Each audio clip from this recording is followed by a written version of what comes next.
Bonjour à toutes et à tous, ravi de vous retrouver, c'est Ricky et aujourd'hui on va parler du Bitcoin, on va essayer de faire une analyse ensemble, je vais vous partager mon avis, mon opinion sur cet actif et vous dire ce que je cherche à faire, on va essayer de faire court, concis, propre pour vraiment retenir le plus important.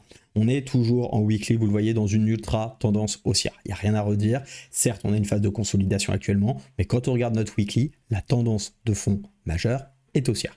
Est-ce qu'on est dans un bull run? Est-ce qu'on est toujours dans ce bull run? Est-ce que le bull run a commencé? Ça, j'ai envie de vous dire les amis, chacun a sa définition du bull run. Oui, on a effectivement une tendance qui est très haussière, mais actuellement on est dans une phase de consolidation. Est-ce qu'en 2025, comme tout le monde le prévoit, ça va monter? Écoutez, je me le souhaite, je nous le souhaite pour ceux qui détiennent des crypto-monnaies, parce que forcément c'est plus intéressant. Maintenant, j'en ai aucune certitude. Moi, la seule chose que je vois, c'est que pour l'instant, on consolide, on est sur des gros niveaux, et s'il y a bien un niveau qui est intéressant à payer depuis le mois de février, eh bien c'est bien le niveau des 60 000. Pourquoi? Parce qu'on est dans un range et le principe d'un range, c'est d'avoir un niveau de prix qui bloque en haut, un niveau de prix qui tient les prix en bas.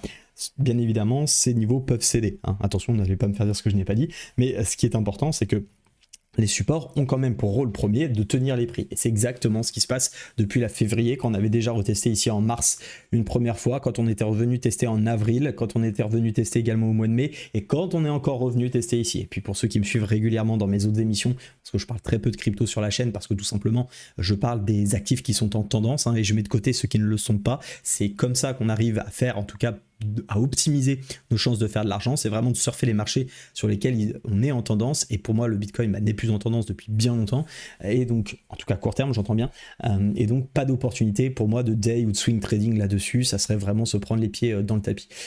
Pour autant, on est revenu sur un gros support, et je le dis, c'est le niveau pour moi à payer d'une part pour ceux qui veulent faire potentiellement du swing trading. Encore une faut-il avoir une stratégie, une approche qui permet de comprendre pourquoi il faut rentrer là-dedans. Certains n'auront pas cette vision-là, et elle est peut-être bonne.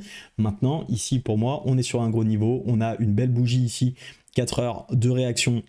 Okay, qui montre bien quand même la volonté de tenir ce niveau sur lundi. Depuis, on est en phase de consolidation. Tiendra pas. Je pars du principe que cette bougie, pour le moment, me donne une information qui est plus sûre que l'autre. C'est que pour l'instant, ça tient. Il n'y a rien qui me montre ici que ça ne tient pas.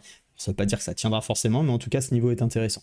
De même, on a un petit niveau, une petite niveau de consolidation qui est en train de se mettre en place, beaucoup plus court terme, que je vais mettre d'ailleurs sur une unité de temps inférieure pour qu'on puisse l'observer. Pour la partie trader, pour ceux qui seraient plutôt dans l'optique d'aller chercher des petits trades, moi je trouve bien évidemment que déjà c'est une zone très intéressante à commencer à payer, et quand on s'extirpera, le premier objectif sera tout simplement de revenir sur le milieu de range, le niveau des 66 000 qui, comme vous le voyez, a beaucoup réagi en résistance. Ça permet soit d'accompagner le mouvement sur du day trading, soit de tenir la position en swing et déjà d'aller prendre une première prise de profit sur ces niveaux-là. Si on a la chance de voir ce niveau une nouvelle fois cassé, alors dans ce cas-là, on pourra profiter d'une accélération jusqu'au niveau, encore une fois, de la zone des 70-71 000, qui est le niveau d'objectif. Ok.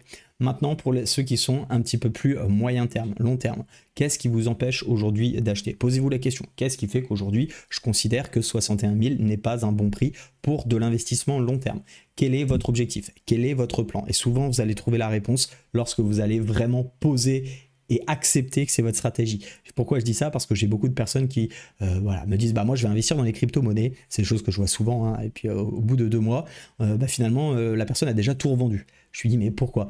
Parce qu'il y avait une correction, parce que ceci, parce que cela. Non, quand on investit, le but c'est d'en avoir un maximum, d'en détenir un maximum, de le faire régulièrement pour pouvoir profiter effectivement des phases de correction et nous permettre d'avoir un meilleur prix. Mais surtout notre objectif, par exemple, hein, je vous dis absolument pas que c'est le mien, mais imaginons, moi mon objectif c'est d'avoir un Bitcoin qui est à 200 000 d'ici 2 ans, 5 ans, 10 ans, j'en sais rien. Mon but c'est de vendre à 200 000 parce que j'estime que le Bitcoin va aller à 200 000. Soit, peu importe, ça peut être 100 000, vous faites l'échelle que vous voulez. Mais pourquoi aujourd'hui, si mon objectif c'est d'aller à 200 000, je n'accumulerai pas du Bitcoin à 61 000? C'est d'une logique implacable. Si je suis convaincu, en tout cas c'est mon objectif, je dois continuer d'investir pour pouvoir revendre aux 200 000. Et c'est un très bon prix d'achat. Alors oui, c'est sûr, c'était mieux à 25 000, c'était mieux à 30 000, c'était mieux à 45 000. Ça, je vous rejoins, on est d'accord. Mais maintenant, on ne sait pas si on aura une nouvelle opportunité d'en acheter. Pour ma part, je suis surtout rentré à 25 000. Quand on était venu pullbacker ici cette petite zone, on en avait acheté en juin 2023, je vous en avais déjà fait une vidéo à l'époque.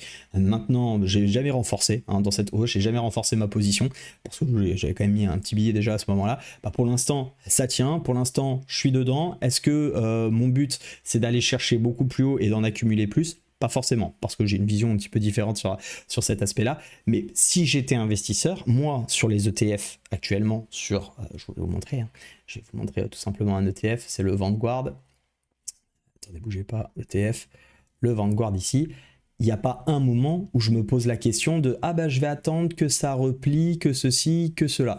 Ça monte, je continue d'investir, je continue de payer le SP500, je continue d'investir régulièrement parce que mon but c'est pas d'avoir le meilleur prix du SP500, c'est d'en avoir le plus possible pour qu'effectivement ce portefeuille se valorise sur le long terme. C'est ça le plus important. Et comme je ne sais pas de quoi demain est fait, et bien pour moi, chaque période où je peux investir de l'argent, et je le fais de manière mensuelle, eh bien je viens injecter effectivement des liquidités sur cet ETF. J'ai pas du tout la même approche parce que j'ai pas du tout les mêmes croyances sur la crypto-monnaie, donc c'est pour ça que vous ne me verrez pas faire du DCA sur crypto-monnaie, mais en attendant, quand on reprend notre Bitcoin, ici, pour ceux qui sont profondément convaincus que le Bitcoin est une bonne chose, ça vaut le coup pour moi de payer aujourd'hui sur les 61 000. Comme ça vaudra le coup, si on pense que ça va aller à 200 000, de payer aux 72 000. Et comme ça vaudra d'ailleurs le coup, si on a une correction peut-être plus profonde et qu'on revient sur les 45, bah bien évidemment de renforcer, pourquoi pas peut-être plus allègrement, si vous êtes profondément convaincu. La seule chose qu'il faut, c'est absolument distinguer l'approche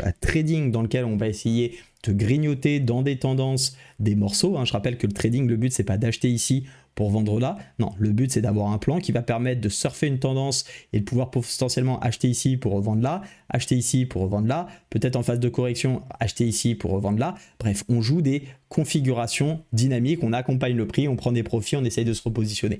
On est actif, on est dynamique.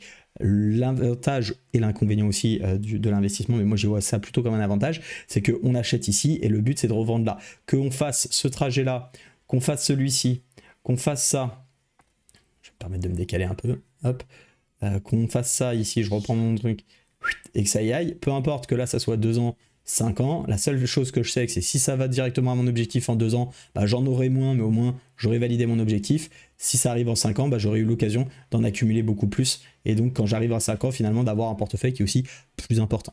Pour moi, c'est les seules choses qu'il y a à retenir de ce graphique. On peut aller s'amuser à chercher les liquidités, à chercher tout ce que vous voulez, les order blocks, les smart money concepts ou autres. Je pense que le plus important, c'est de garder un plan qui est clair, qui est net, qui est propre, qui est facile à exécuter, que vous savez exactement pourquoi vous êtes sur les crypto-monnaies. Et à partir de là, croyez-moi que le bruit de marché, l'ensemble des vidéos, tous les documents, oui, je vous envoie les 5 prochaines cryptos pour le bull run de 2025 dans lequel il faut absolument investir. Lâchez tout ça, prenez de la hauteur, comprenez ce que vous faites, concentrez-vous sur vous, sur vos projets, vos ambitions. Arrêtez de suivre n'importe qui et n'importe comment surtout. Je dis pas forcément n'importe qui parce qu'il y a des personnes qui sont très intéressantes dans leurs analyses, mais sachez pourquoi vous le faites et prenez vos décisions à partir de vous-même. Et vous verrez que c'est beaucoup plus simple et beaucoup plus agréable, moins fatigant également psychologiquement, parce que là je suis sûr et certain, et peut-être certains s'en reconnaîtront, mais combien de personnes regardent le Bitcoin tous les jours à essayer de chercher des opportunités de trading là-dedans? Honnêtement, peut-être, je vous souhaite sincèrement que certains s'en soient sortis, mais clairement, c'est quand même beaucoup plus sympa et plus facile de faire de l'argent dans ces phases-là que de faire de l'argent dans ces phases-là. Et il faut les accepter. Le trading, c'est pas je dois faire de l'argent, c'est je prends les opportunités que le marché s'offre à moi. Conclusion et rappel, en résumé, pour acheter du Bitcoin, pardonnez-moi, sur le long terme, c'est toujours un bon moment. Pour moi, c'est toujours une bonne opportunité à partir du moment où on est relativement loin de votre objectif final. Concernant les approches un peu plus trading, j'attendrai, alors soit effectivement, on payait directement la zone, qui est une zone très intéressante avec un stop loss où on s'invalide sous cette grosse structure parce qu'il y a fort à parier effectivement que si on lâche, on risque de redescendre. Ça, c'est quasiment sûr, il n'y a rien de sûr.